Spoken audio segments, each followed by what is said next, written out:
I think we can all agree that Batman is at his best when he is detectiving, and that's exactly what Detective Comics Annual #1 delivers. Let's talk about the good, the bad, and what it's all about.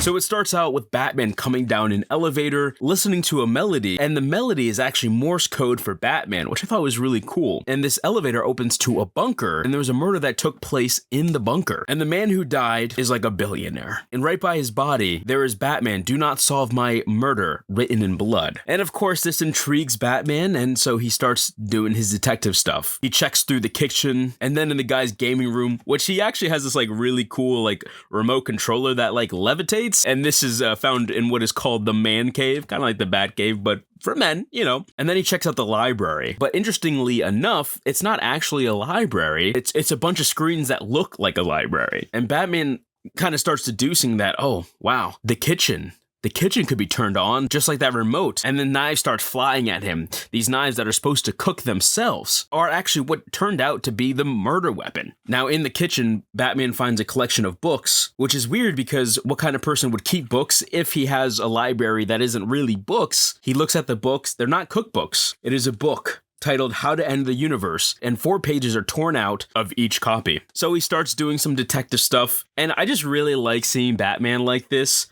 It's really fun that he just like gets to go into like detective mode. It's almost like Sherlock Holmes Batman, which Sherlock is one of my favorite characters, so maybe I'm a little bit biased, but I really like when he's like this and not just punching bad guys. He faces off and uses his smart to defeat a magic user. It was really cool to see how he disarmed the guy just by using wits. Of course, we got a nice wham, but he didn't need to fight him to defeat this evil guy, which was really cool. So he finds the last copy at the publisher of the person who published the book How to End the Universe, and somebody calls him, and there's just a melody in Morse code that says "bring it." So of course Batman goes and beats up some henchmen, and of course we all know where there is henchmen, there is a supervillain. It turns out to be the partner of the guy who was murdered. He's crazy, he's hellbent on ending the universe and finding those 4 pages, and he created an impossible murder for Batman to solve the murder and to find the other book for him. The man who died knew this was going to happen, and that's why he told Batman to not solve his murder. I really love when stories do that. They just kind of set up this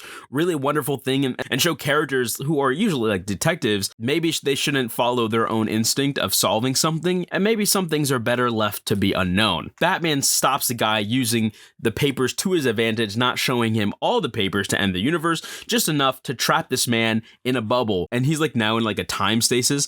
And yeah, sure, Batman doesn't kill people, but honestly, this is like worse than death. They don't know how to undo this. He's basically a prisoner for life inside this bubble. I think it was just a really awesome comic, one of my favorite reads of the month of April. I recommend go pick it up and check out Batman in Detective Comics, the ongoing series. I'm going to try to jump in, see where I can jump in and see what it's all about. I'm really excited. That's my rating. Go check it out. Okay, goodbye now. See ya. Goodbye.